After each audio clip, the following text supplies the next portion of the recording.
Welcome, everyone.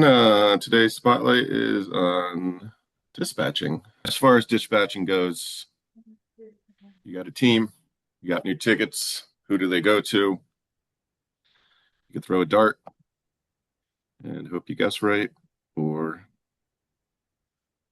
you could use a few of our tools. The availability board is here. If you haven't noticed, it's very similar to the time machine.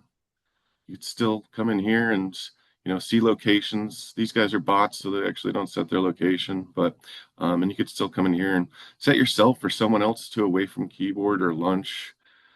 Um, so it's in total sync with the time machine. Some people consider the time machine more of a management tool, and techs don't get access, but techs do have access to the availability board.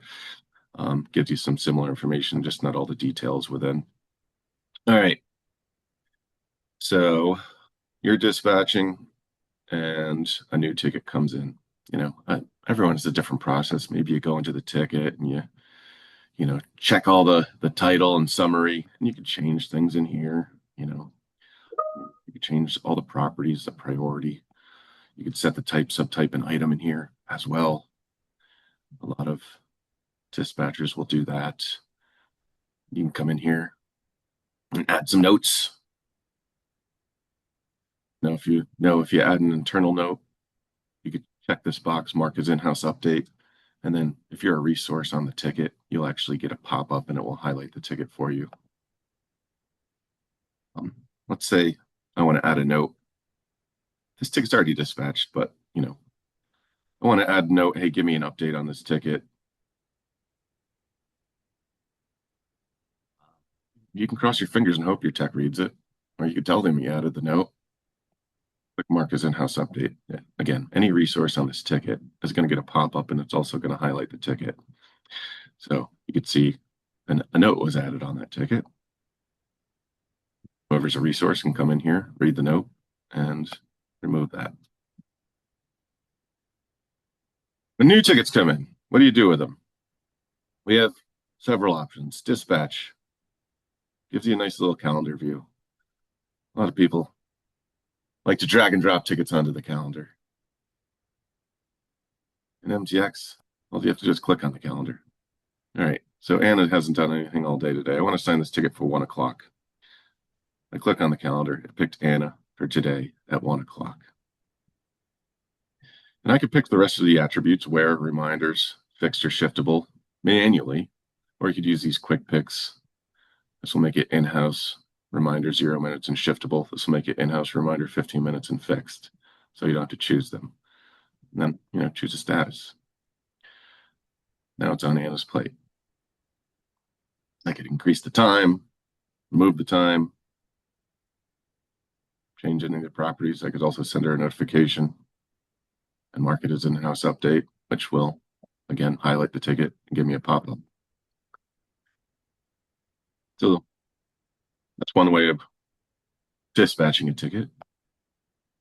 Old manual way. Another one here. You know who you want to assign it to, or maybe you're assigning it to multiple people. You can come in here and check them off, or just choose one person. You pick the date, the time, the attributes, and it's assigned. But future is queuing tickets. Takes a lot of the guesswork out. Doesn't force you to just assign the ticket to one person. Maybe a new ticket comes in. All right, so this ticket came in. New phone. There's no rush on the ticket. I'm going to queue it. It's asking for the type because there's targeting rules that will actually look and queue it based off of properties like this. It's a phone issue, so it's telecom. I don't need to choose a subtype. There is no subtype, so click close. All right, that queued it for someone that's part of the company team and a VoIP installer skill. Let's drill down on this. All right, so I have a targeting rule called VoIP. It's right here. The ticket comes into the service board. The service type is set to telecom. I want it assigned to someone that's part of the company team with a VoIP installer skill level. What's a VoIP installer? It's something I completely made up. Add several members to this. Brandon here, he's our most advanced and certified. Jimmy and Karen are intermediate, and I am advanced but not certified. So those are the 4 people this ticket is queued for. They're not resources on the ticket. It's just in their queue. So if one of these people grabs the ticket, it's going to disappear from everyone else's queue. So you're not guessing on who the best person to assign it to is or the best people to assign it is. You don't have to put a date. You don't have to put a time. We're going to get into the priority of working on tickets as we go through a little bit more. Okay. All right. Part of company team. So this ticket is just part of company team, and assign it to Ann and Dan, who are part of the company team. Maybe Anna's busy today, and I just need Dan to look at it. You could choose to check and uncheck people. Documentation. This is assigned to any member. It's targeting 4 people. I actually came in here and removed some people. So if you wanted to target the entire company, I mean, before it was any, when it was any member, it was all these people were checked off. So you could pick and choose and be like, Brandon's too busy today. Jimmy's on site, and Microsoft account's not a real person. This is targeting 8 people now. Let's cue this one. All right. This rule. All right. So this is assigning based off of company team and Outlook skill level, and it's targeting these 6 people. And again, you can come in here and pick and choose who you want or don't want on the ticket. And the final ticket right here, I clicked Q. It's assigning to someone with a level 3 skill level. So this targeting rule is called high priority, and someone with a level 3 skill level. And these are 4 people. Again, what's a level 3 skill level? It's something I completely made up. Let's take a look at this rule and all the other rules. So the way it works is when you create a rule, there's a default rule. So you could just check board team or company team or whatever you want. And if nothing, when you click Q and it doesn't match any of these rules, it'll just use the default rule.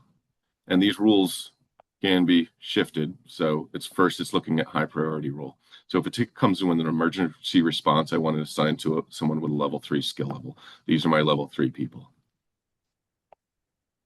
If that rule doesn't match, if it's not a high priority ticket. Next one, if it comes into the service board and the service type is set to telecom, assign it to someone that's part of the company team with a VoIP skill level.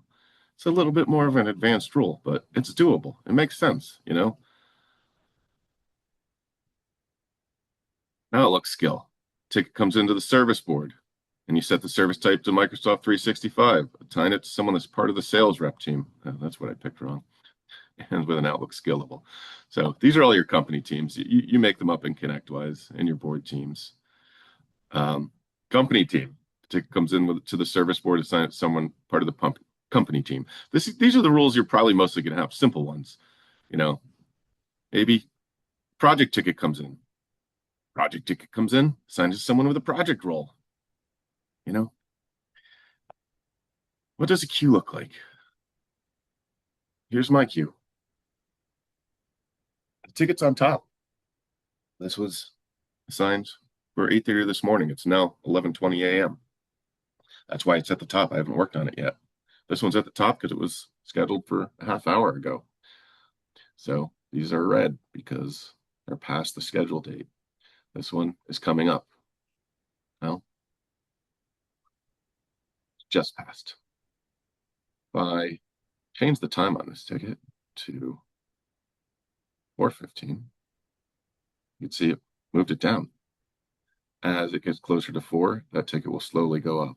So if you do assign someone as a resource on the ticket with a date and time, it will show up under their queue. But if you're just adding tickets to queue, any member, Outlook skill, level 3 skill, project team, yada, yada. And maybe this ticket just came in. Yeah, this is the one I just added to queue. A level 3 skill for the Outlook. Outlook keep crashing for the CEO. Needs to be worked on right away. Slide it to the top of the queue. that's the next ticket to be worked on. And again, when someone grabs this, it will disappear from everyone else's queue unless they add it back to queue after. So this ticket here for documentation, there's no rush on it. I'm actually going to change the priority to scheduled maintenance and slide that to the bottom of the queue. Ramon here, he's a VIP and his printer doesn't work. He should probably, slide that up the queue as well. So it makes dispatching easier. If you can get your guys to work out of a queue rather than just assigning them tickets. I mean, you could do a mixture of both as well. It makes your life easier, makes the customer's life a little easier if you're picking someone that's part of the company team. Maybe you can create skill levels based off of company teams as well, or certain individuals. You know, you could say John Smith, CEO, skill level. Let's create it. Skill management. All right, add skill. John Smith, the CEO. Priority escalation, create. This is just a skill level. I just completely made up the name. Add member. Okay. My best guys are Amar. He is an expert.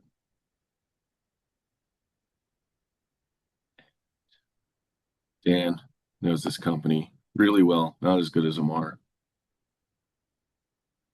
And but one more person, Jimmy here.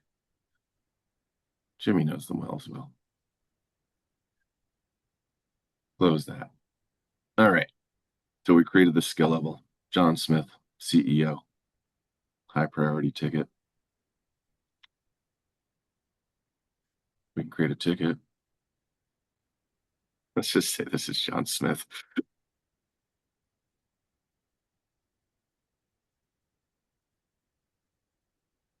Actually, John Smith issues. It's not going to necessarily match it up to any of the rules yet. I'm just going to pick something random in here. Pick level 3 skill because it's a number 1 priority. So if I wanted to skip that rule, John Smith rule, we're going to come over to, oh, it already moved it there because I changed the rule. Instead of level 3, now it's part of company team, John Smith. And again, these are the people we chose. Amar's off today, so we could remove him.